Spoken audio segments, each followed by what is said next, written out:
नमस्कार, सत श्री अकाल, आदाब। मेरे तमाम भाई बहन जो अलग-अलग धर्म, संप्रदाय और मज़हब से संबंध रखते हैं और इस चैनल पर मौजूद हैं, आप सबका मैं अपने चैनल पर स्वागत करता हूं।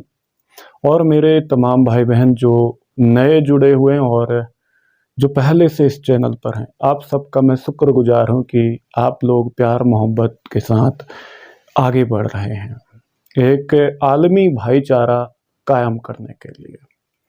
चलिए आज इस क्वेश्चन आंसर जो सीजन है, चैलेंजिंग क्वेश्चन आंसर, इसमें आज हमें सवाल आया है करीम खान जो ओडिशा के रहने वाले हैं, जगत सिंहपुर डिस्ट्रिक्ट है, यानी कि डिस्ट्रिक्ट जगत सिंहपुर ओडिशा के हैं, यानी कि कटक के रहने वाले हैं, ओडिशा भारत के रहने वाले हैं। और सवाल पूछते हैं और लिखते हैं कि अस्सलामु अलैकुम रहमतुल्लाहि व बरकातुहू। और आगे लिखते हैं, जनाब हिम्मत जी आपसे एक सवाल पूछना चाहते हैं, क्योंकि आप इल्म दीन हो, आप तमाम दिगर मज़ाहिब के बारे में इल्म रखते हैं। और मेरा आपसे सवाल है कि हु इज़ क्रिएटर, इस यूनिवर्स को बनाने वाला कौन है? और इस चीज़ का जवाब आप कृपा करके कुरान करीम से बताइएगा। उम्मीद करता हूँ कि आप एक बेहतरीन जवाब देंगे और जिससे कि जो हमारे जो डाउट्स हैं वो क्लियर हो सकें। आप जो नेक काम कर रहे हैं पूरी इंसानियत और कायनात के लिए, उसके लिए हम दुआ करते हैं कि अल्लाह ताला आप पर हमेशा रहमत अता करे और आपको इस दुनिया जहां की हर खुशी से नवाजे। आपका बहुत बहुत धन्यवाद भाईजान करीम खान जी। आपको हमारी तरफ से वालेकुम अस्सलाम व रहमतुल्लाहि व बरकातुहू।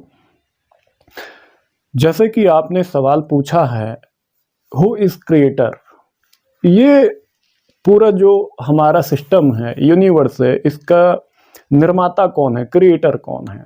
आपने जो सवाल पूछा है बहुत ही बेहतरीन सवाल पूछा है।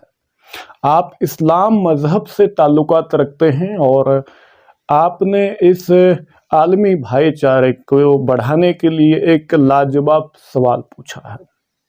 और उम्मीद करता हूं कि मेरे तमाम जो इस्लाम के मानने वाले मेरे मुस्लिम भाई बहन हैं, मेरे बड़े बुजुर्ग और मेरे हम उम्र, और साथ ही साथ जो तमाम अलग अलग धर्म संप्रदाय को मानने वाले मेरे भाई बहन और मेरे बड़े बुजुर्ग हैं, आप सबका मैं तहे दिल से स्वागत करता हूं कि और उम्मीद करता हूं कि आप इस आलमी भाईचारे को कायम करने के लिए अपने आगे प्यार मोहब्बत के साथ जीवन में आगे बढ़ेंगे। जैसा कि भाईजान ने सवाल पूछा है, बहुत ही लाजवाब सवाल है, बेहतरीन है।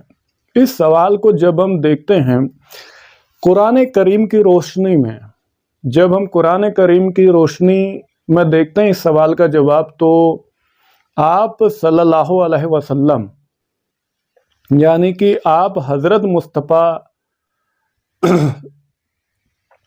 सल्लल्लाहु अलैहि वसल्लम जो थे, यानी कि आप और भी बेहतरीन अंदाज में कह सकते हैं, आप हज़रत मोहम्मद मुस्तफ़ा सल्लल्लाहु अलैहि वसल्लम ने जब अपने जीवन को आगे उजागर किया, उसको जाना और उन पर आयत नाजिल हुई उस अल्लाह ताला की तरफ से जो इस पूरा कायनात का मालिक है, तो उन्हें कुछ आयतें नाजिल हुई हैं। उन्होंने जो आयतें हमारे बीच में रखी हैं, उस अल्लाह के जो कलाम हैं, अल्लाह के जो आवाज़ उनके पास पहुंचाई गई, अलग अलग देवदूत जिनको कहा जाता है या जिनको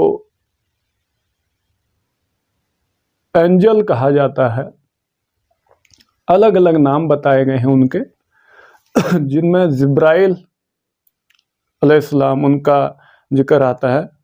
तो ऐसी बहुत सी चीजें हैं, उनके जरिए जब हम कुरान की रोशनी में आज उसको पढ़ते हैं, जो इस्लाम मजहब के आखिरी नबी माने जाते हैं, आप हजरत मोहम्मद मुस्तफ़ा सल्लल्लाहु अलैहि वसल्लम। मैं दुआ करता हूं कि मेरे तमाम भाई बहन आप सब पर रहमत अता करे खुदा, कि आप इस प्यार मोहब्बत को बढ़ा सके, बांट सके, आप अपने जीवन को जांच सकें। तो कुरान में जब हम इस संबंध में पढ़ते हैं, चैप्टर 40 सूरा अल गाफिर, कुरान में जब चैप्टर 40 सूरा अल गाफिर की आयत नंबर 64 को जब हम पढ़ते हैं, तो वहां पर लिखा हुआ है, अल्लाह ही है जिसने बनाया तुम्हारे लिए धरती को रहने के लिए और आसमान को छत की समान, और तुम्हारा रूप बनाया, तुम्हारा शरीर बनाया, तुम्हें सुंदर बनाया, तुम्हें सुसज्जित बनाया, तुम्हें जीविका प्रदान की, जीने के लिए अलग अलग चीजें तुम्हें प्रदान की, जिनको अल्लाह के नियमत है, जो हमें उसकी जो नियमत बख्शिश है, सब कुछ चीजें हमें जो उसने दी, वही अल्लाह तुम्हारा पालनहार है। तो बेहतरीन है वो अल्लाह, बेशक अल्लाह बेहतरीन है, वो सारे लोगों का पालनहार है।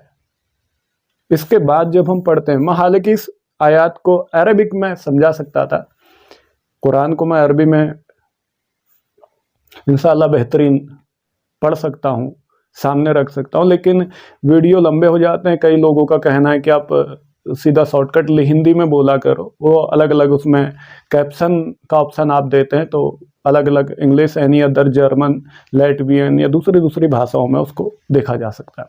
इसके बाद जब हम कुरान करीम की रोशनी में आगे पढ़ते हैं, तो चैप्टर 39 की सूरह अल ज़ुमर की आयत नंबर 6 को हम पढ़ते हैं। वहां पर लिखा है, हमें देखने को मिलता है, उसने तुम्हें पैदा किया और एक प्राण से, और फिर बनाया उसी से उसका जोड़ा, यानी कि उसी प्राण से उसका एक जोड़ा बनाया, और अवतरित किए तुम्हारे लिए पशुओं में से 8 जोड़े। वह पैदा करता है तुम्हें तुम्हारी माताओं के गर्भाशयों में, एक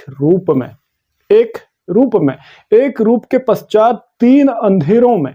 यही अल्लाह है तुम्हारा पालनहार, उसी का पूरा राज्य है, उसी का ही सब कुछ है। कोई सच्चा अगर उसका वंदनीय है, उसको मानने वाला है, उसके सिवा तो तुम कहां फिराए जा रहे हो। बेहतरीन लाजवाब बात है, बहुत जबरदस्त बात है। अगर हमें कुरान को समझना हो, तो अगर हमें इस्लाम का विरोध करना है या किसी भी धर्म का विरोध करना है, तो हम तो उल्टा सीधा कुछ भी बोल सकते हैं, लेकिन हमें देखना चाहिए सबसे पहले प्यार, बेहतरीन से बेहतरीन चीजों को देखा जाए। क्योंकि कई लोग इस चैनल पर इस्लाम के खिलाफ हैं, जो मुसलमानों से नफरत करते हैं। उन्होंने हालांकि कुछ लोगों को पढ़ा सुना देखा है, वो अपने, क्योंकि उनका काम है, चाहूं तो मैं भी कई धर्मों की बुराई कर दूंगा, हालांकि मुझे उससे क्या मिलेगा। खुदा जानता है, अल्लाह ताला जानता है, ईश्वर जानता है कि मैं क्या करता हूँ, गलत या सही। मेरी आत्मा जानती, मेरे को पता है मैं झूठ कब बोलता हूँ, मैं सच कब बोलता हूँ, आपको भी पता है। इसलिए बेईमानी करके मिलेगा क्या? बेईमानी करने से, किसी को गुमराह करने से कुछ हासिल नहीं होगा। इसके बाद जब हम पढ़ते हैं कुरान करीम के चैप्टर नंबर 7 सूरह अल अराफ की आयत नंबर 54, वहां पर हमें देखने को मिलता है, और हम पढ़ते हैं, वहां देखते हैं, तुम्हारा पालनहार वही अल्लाह है जिसने आकाशों और धरती को 6 दिनों में बनाया। यानी कि जो ये 6 दिन शनिवार, रविवार, सोमवार, मंगलवार, बुधवार और बृहस्पतिवार हैं, पहले 2 दिन में धरती को और फिर आकाश को बनाया, फिर आकाश को 2 दिन में बराबर किया, एक जैसा किया, फिर धरती को फैलाया और उसमें अलग अलग पर्वत और पानी और उपज की व्यवस्था को 2 दिन में की। जो चीजें हम कहते कि अल्लाह के नियमत हैं हमारे लिए, इस प्रकार यह कुल 6 दिन होते हैं। अब जब हमें ये पूरे कंसेप्ट को समझना होगा, तो इसको समझने के लिए आप अगर ज़्यादा डीप अगर जाना चाहते हैं, आप सूरह सजदा की आयत नंबर 9 और 10 को इस संबंध में देख सकते हैं, पढ़ सकते हैं। वहाँ से आपको एग्जैक्ट पता लग जाएगा 6 दिनों का कंसेप्ट क्या है और क्या क्या है। क्योंकि ज़्यादा डिटेल देना ठीक नहीं है, क्योंकि क्वेश्चन जो आ रखा है उसी क्वेश्चन को हम सामने आंसर दे रहे हैं।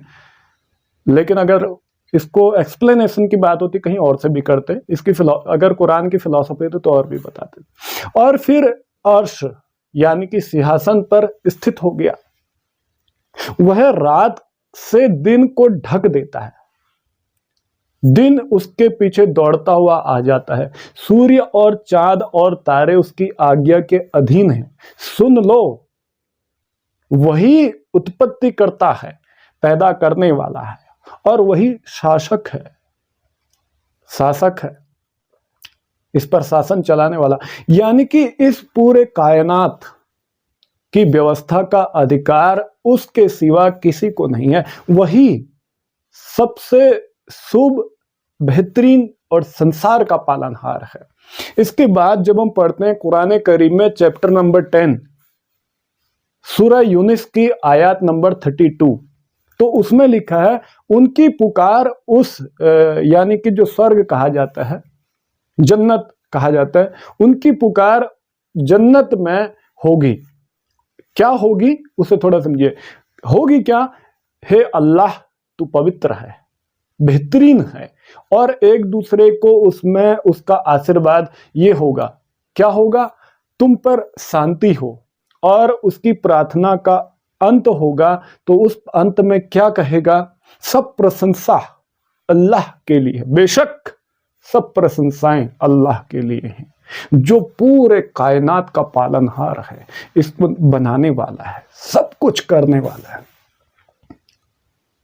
और यही बात दुनिया के तमाम जो दिगर मज़ाहिब हैं, दिगर मज़ाहिब की इल्मी किताबें हैं, जैसे किसी का धर्म ग्रंथ में उठा लूं, किसी भी धर्म को, दुनिया के 4000 से ज्यादा धर्म हैं, अगर मैं किसी भी धार्मिक किताब को उठा लूं, उसको देखूं, उसका अध्ययन करूं, तो उन सभी में यही बात आती है, कोई भी डिफरेंस नहीं है। वेद भी यही कहती है, गुरु ग्रंथ यही कह रहा है, बाइबल ये कहती है, उसके बाद तमाम जो अलग अलग चीजें, अवेस्ता वगैरह इत्यादि, उन सभी में सिमिलर कंसेप्ट है, कोई डिफरेंस नहीं है। लेकिन अगर डिफरेंस है हिंदू मुसलमान में, मुसलमान सिख में, सिख ईसाई में, ईसाई यहूदी में है, आस्तिक नास्तिक एनी अदर, कई लोग एक्स मूवमेंट चलाते हैं, उनमें फर्क है, क्योंकि सभी इंसान को नहीं समझना चाहता। हम सब मनुष्य एक हैं, उस खुदा को हम अलग अलग नामों से जानते हैं।